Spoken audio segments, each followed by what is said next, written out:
Tag. Ich habe heute die 10.000 geknackt und natürlich werde ich was dazu sagen. Ich wurde die letzten Wochen schon immer wieder gefragt, machst du was, Herr Löblich? Was machen wir denn, Herr Löblich? Mach doch mal was. Machst du was? Und ich hatte dazu auch schon mal in irgendeinem Stream was gesagt. Und das werde ich jetzt hier heute nochmal genauso sagen. Und ich habe das tatsächlich auf den Zettel geschrieben, weil ich schlecht in sowas bin. Ich könnte jetzt hier sehr viel reden, ohne was zu sagen. Und würde dabei sehr viel machen. Und deswegen, hier ist mein Zettel. Deswegen lese ich euch das jetzt einfach vor. Ich werde super emotionale Musik einspielen, werde anfangen zu weinen. Ihr wisst schon, das ganze Programm.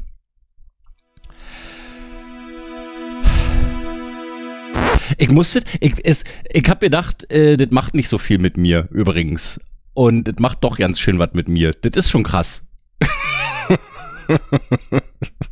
Das steht noch nicht auf dem Zettel. Das ist jetzt gerade so ein emotionaler Ausbruch, den ich eigentlich noch gar nicht haben wollte. Ich habe jetzt schon Pipi in den Augen, krass. Ich habe heute die 10.000 Follower bei YouTube geknackt. Und das ist irgendwie komplett unwichtig. Nicht, weil es mir egal ist, was hier passiert, sondern weil ich nicht hier bin, um irgendwelche Meilensteine zu sammeln. Ich mache das hier nicht, um irgendwo anzukommen und vor allem nicht, um mich ständig unterwegs zu fragen, wie weit es noch ist. Ich werde kein Event machen, keinen Dankeschön-Stream mit Konfetti, nicht aus Undankbarkeit, sondern aus Respekt vor dem, was mir wirklich wichtig ist. Dass ich das hier nicht für irgendein Ziel mache, sondern weil ich es liebe. Weil ich jeden Tag immer wieder merke, ich mache das gerne. Ich stehe morgens auf und habe Bock, was zu tun, was sich sinnvoll für mich anfühlt. Und ich gehe abends ins Bett und ich denke mir, das war ein guter Tag. Ich habe mit 10.000 Followern kein Ziel erreicht.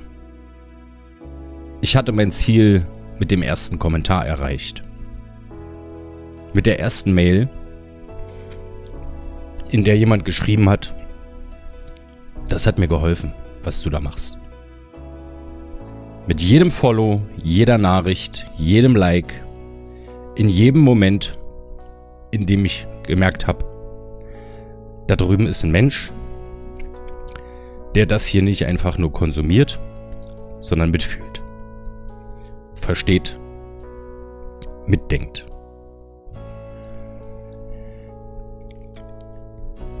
Die ganze Idee von Meilenstein ist nach meiner Auffassung eine Falle. Wir hetzen von Zahl zu Zahl in der Hoffnung, dass es morgen nicht mehr wie gestern ist. Und genau dabei verlieren wir das Wichtigste, das Jetzt. Wir leben für die Zukunft und denken nicht an die Gegenwart. Wir glauben immer, wir wären noch nicht da, aber wo sollen wir denn hin? Je mehr Meilensteine wir uns setzen, desto mehr verschieben wir das Gefühl von Angekommensein. In eine Zukunft, die wir nie erreichen können. Weil wir, wenn wir da ankommen, den nächsten Schritt im Blick haben. Das ist wie ein Hamsterrad mit schöner Aussicht.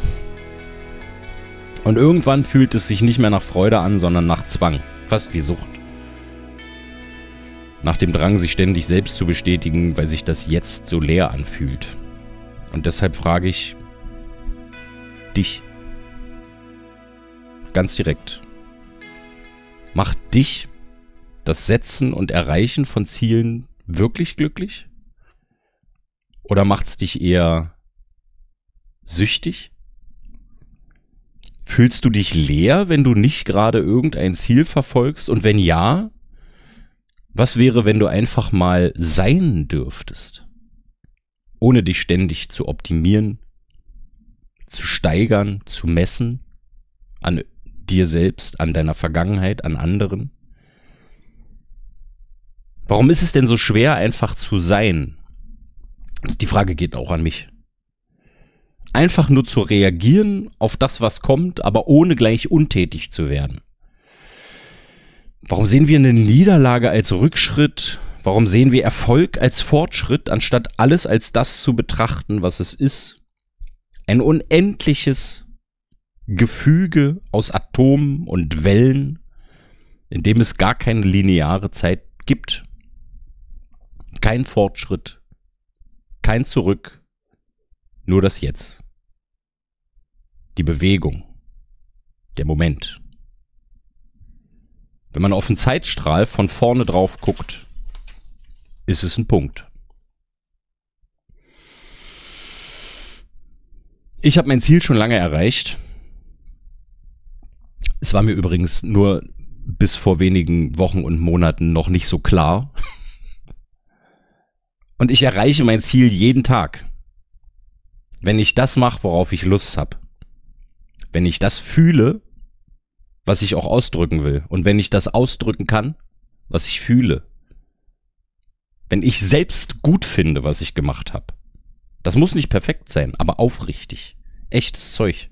Kein Schrott für Klicks, kein Theater für Reichweite, kein Rumgeschleime für irgendwelche Werbedeals. Dahin zu kommen, an den heutigen Tag, wo ich jetzt bin, hat aus 2 Gründen funktioniert. Der erste: Es gibt sehr viele Zuschauerinnen und Zuschauer, die seit Jahren dran geblieben sind. Manche sogar das ganze Jahrzehnt. Es gibt meine Partnerin. Alles Menschen, die durch Höhen und Tiefen mitgegangen sind. Die die Tiefen teilweise persönlich miterlebt und darunter gelitten haben. Und die trotzdem da waren, nachdem ich aus diesem tiefen Loch gekrabbelt kam, in das mich mein bisheriges Leben vor allem in den letzten 5 Jahren geführt hatte. Dieses Gefühl, irgendwohin wiederzukommen, wo jemand ist und auf einen wartet. Und es duftet nach frisch gemachtem Kaffee und der Wolf singt sein einsames Lied. Das ist aus der Schuh des Manitou. Das steht hier nicht, das sage ich dazu, falls das irgendjemand nicht weiß. Dieses Gefühl war plötzlich da. Menschen, die sich freuen, dass ich wieder da bin, die mir Vertrauen entgegenbringen, Vertrauen darauf, dass ich was kann. Dass ich wer bin. Dass ich es schaffen kann, wenn ich es will.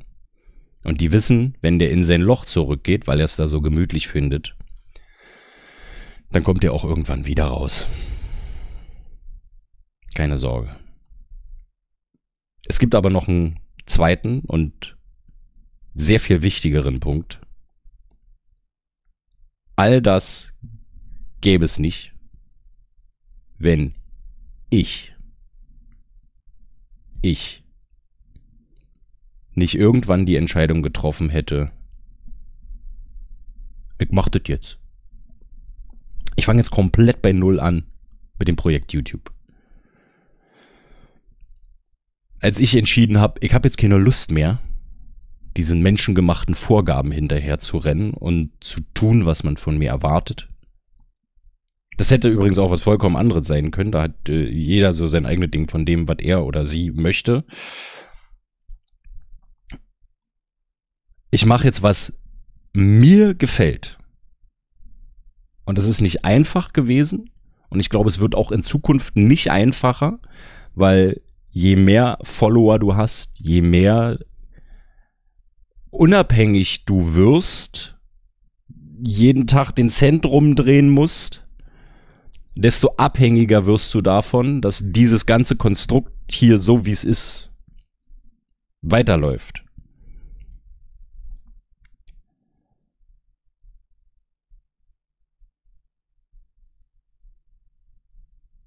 Ich habe den Faden verloren.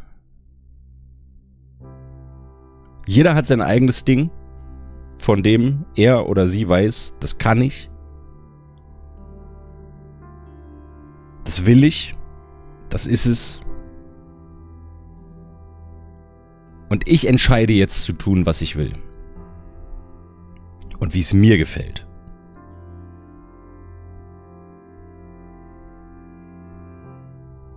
Bis man tatsächlich von dem leben kann, was man liebt, muss man natürlich erstmal den alten Kram weitermachen. Und das aushalten. Das Weitermachen. Worauf man eigentlich gar keine Lust hat. Was die ganzen Leute immer in diesen Motivationsvideos im Internet sagen oder wo auch immer, die dir sagen, ja, du musst einfach morgen dit machen und dann wird das alle toll. Wir alle wissen, das ist nicht so einfach. Du lässt nicht heute alles einfach stehen und liegen und fängst morgen ein neues Leben in irgendeinem anderen Land oder in irgendeiner anderen Stadt an und alles klappt und alles ist Friede, Freude, Eierkuchen und dir scheint die Sonne aus dem Arsch. Wir wissen alle, dass das nicht funktioniert. Du musst es aushalten können. Ich konnte es nicht aushalten. Dieses Aushalten müssen hat so viel Druck erzeugt, dass ich es jahrelang kompensieren musste. Erst mit Betäubungsmitteln und als die gemessen an der Wirkung zu teuer wurden, mit Alkohol. Das Aushalten hat mich wiederum in einen Strudel gezogen, aus dem ich versucht habe zu entkommen, indem ich mir entweder Mut angetrunken habe oder mich ins Koma gesoffen. Das war auch ich. Aber auch ich habe vor 1,5 Jahren in einem Zustand der größten Not, der größten Entrücktheit mit 5 Promille, ist kein Scherz, 4,98 auf dem Zettel nachgewiesen, entschieden, wenn ich so weitermache, sterbe ich. Ich muss jetzt was ändern. Nicht morgen, nicht nächste Woche. Und ich bin so oft mit 5 Promille in die psychiatrische Notaufnahme gefahren, bis dort, also ich bin nicht gefahren, ich wurde gefahren, bis ich da einen Kreislaufzusammenbruch hatte und klar war, okay, den können wir jetzt so nicht mehr nach Hause schicken. Solange man, ist egal wie viel Promille du hast, behaupte ich, solange du keine Gefahr für dich selber und andere bist und dich noch einigermaßen klar artikulieren kannst, schicken die dich wieder nach Hause. Es ist eine Notaufnahme für einen Notfall.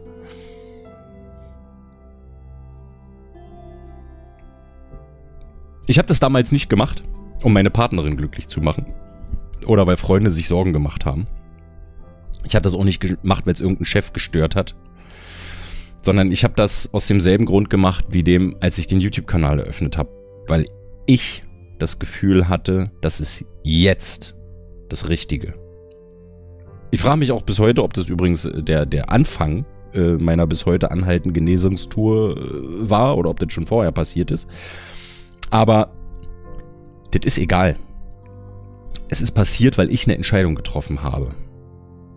Eine Entscheidung, der ich mich verschrieben habe. Ich habe das gefühlt. Ich habe das nicht... Das war meine Entscheidung und die ist in mir tief drin.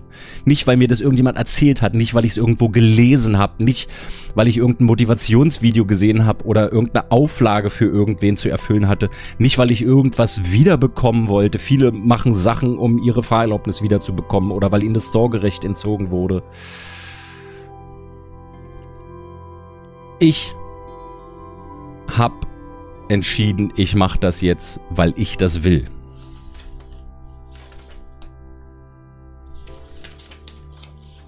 Und ich habe wie damals beim YouTube-Kanal Start gedacht, das ist auch egal, was das jetzt für Konsequenzen für mich hat. Mein Problem war, dass ich super, super krasse Angst hatte, wochenlang in irgendeiner Klinik zu sein. Ja.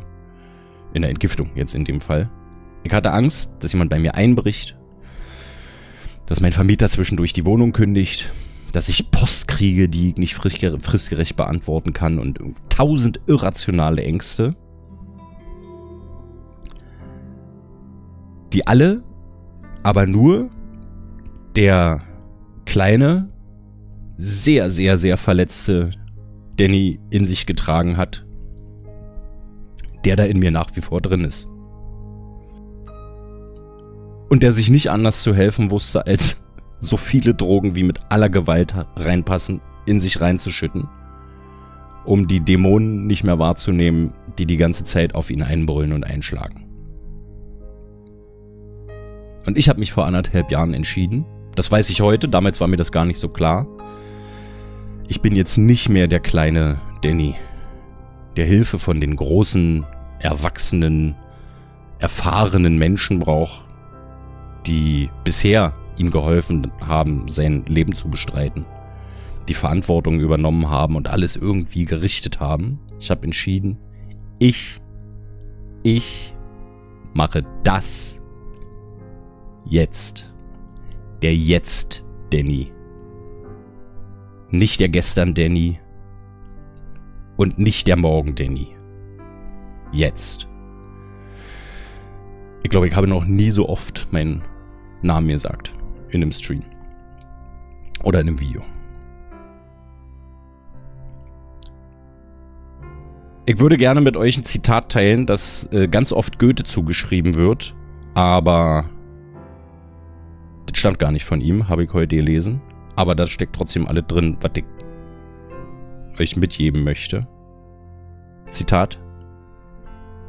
In dem Augenblick, in dem man sich endgültig einer Aufgabe verschreibt, bewegt sich die Vorsehung auch. Alle möglichen Dinge, die sonst nie geschehen wären, geschehen, um einem zu helfen. Ein ganzer Strom von Ereignissen wird in Gang gesetzt durch diese Entscheidung und sie sorgt zu den eigenen Gunsten für zahlreiche unvorhersehbare Zufälle, Begegnungen und materielle Hilfen, die sich kein Mensch vorher je erträumt haben könnte. Was immer du kannst oder dir vorstellst, dass du es kannst, beginne es.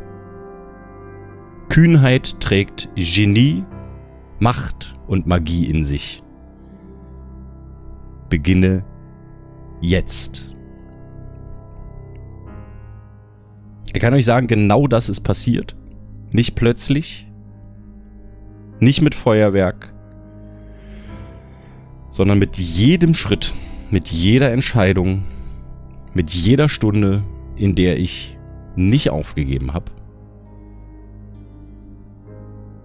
Und wenn du das hier siehst, wenn du das hier siehst und spürst, dass du dich immer weiter antreibst, aber nie ankommst, dann frag dich, willst du nicht das Jetzt-Du sein?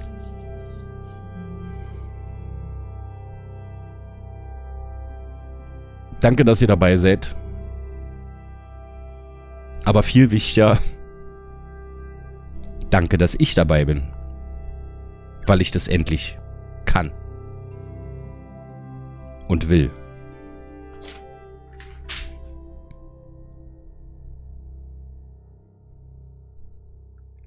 So, kommen wir jetzt zu meinem neuen Partner Hope.